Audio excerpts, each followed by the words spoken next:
Did you know that playlists can snowball the growth of your YouTube channel? Maybe you're not using them properly. That's what we talk about today, how to use playlists better. Here we go!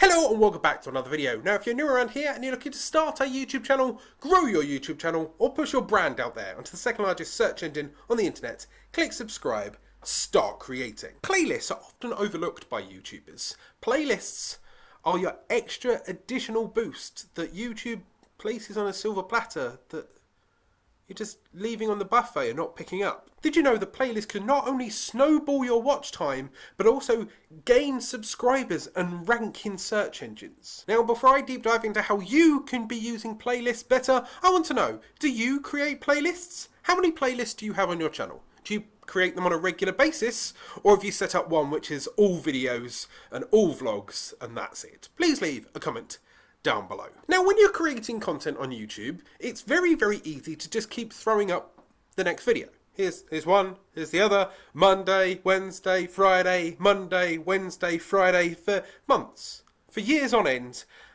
and you completely forget about playlists. Playlists are a way for you to combine all of those videos into some kind of theme. They are a way that you can collect them into a story, or you can collect them into a lesson, something that you can feed to people, or you can feed to YouTube. But there's a few things that I think you need to know. Number one, playlists are your best friend. Playlists can automatically suggest the next video that YouTube will suggest in the top right hand corner. You know that thing that says autoplay? If you collect 5 or 10 videos that are very related to each other in a playlist, and then you click series link, what that does is it tells YouTube that, hello, these videos are related and I want them to be played in some kind of order, or that I suggest very strongly that these are the videos that would be related to this content in some kind of way.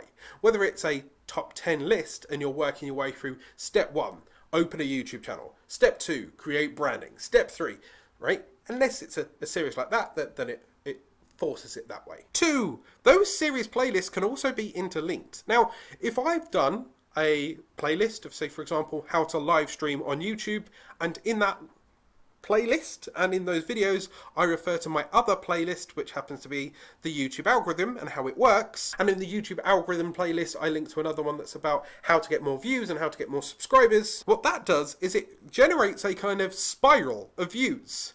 So you'll watch the first clump of videos of how to do the YouTube algorithm, and there's 7 or 8 videos in there, and then at the end of that you hop over to the how to live stream, and then you watch those videos there, and then you go and check out that how to get more views and how to get more subscribers. What that's done is, instead of making one video and one view and one searchable content, you've linked them all together. So YouTube now kind of shares them between each other, auto shares and suggests in the right hand side, which can only help you retain more viewers, gain more watch time, gain more channel authority, and over time grow much faster than if all of those videos were completely unrelated, not linked, and not placed in a playlist. 3, playlists can rank on search engines. Playlists can rank in YouTube. Now, no doubt you already know that if a good, decent quality title on a video, a decent description on a video, and a decent clump of tags that are related to what you are doing can help that video rank in search engines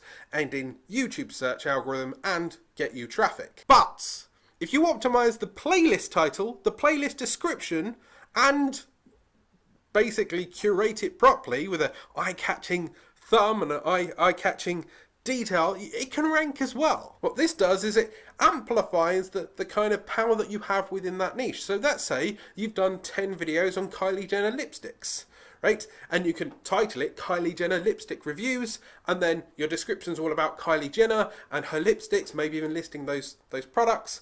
People can then land on that playlist, and instead of watching just one video, they'll watch the entire playlist because it's ranked accordingly, and it can show up once again in your suggested or on the search page. And 4, playlists count as a piece of content. Now, what does this mean? Well, YouTube is all based on how many videos you upload, how much content you create, how many video IDs or IDs and URLs you create. Why? Because the more you create, the more chances YouTube can give that link out to someone to hook someone into the site to make them watch more videos, to make them watch more advertising, to make them more engaged in that social media platform. Why is it important that it counts as content? Well, let's say you're struggling to put out 2 videos a week. Okay? And you really want to stretch it to 3 videos a week, but you just don't have the time, because 3 videos a week is ideally what YouTube wants. Well, if you're publishing on a Monday, and the last video's on a Friday, and in between, there you go, is your Wednesday, then the playlist, if you publish it on a Wednesday, 1 playlist a week, actually counts as a 3rd piece of content. Now, it doesn't actually matter how many playlists you have on your channel. In fact, the more the merrier. Just don't add 50 playlists in one day. I suggest adding 1 playlist a week, maybe 1 playlist a month. And these playlists can have 5, 6, 7 videos in it, right? And then that way, all of them can be related, or they could not be. They don't have to be all on one topic. But if you want to initially theme them, so all of my playlists, for example, could be all my how-to tips, all of my tips on how to get subscribers, all my tips on how to get more views. And if there's 5 or 6 videos in there, it's not too much for people to kind of snack their way through, watch 5, 6 videos, rather than having 400 videos, and then they've completed the playlist, it looks good on you, you've got more watch time, and it's created more content for your channel. But that's how to use playlists better. For more tricks and tips on how to grow your YouTube channel, there's a free PDF up here in the description down below. Hit that subscribe button for at least 2 videos each and every week. Hit that notification icon so you're alerted every time I upload and go live. Go out there, start creating.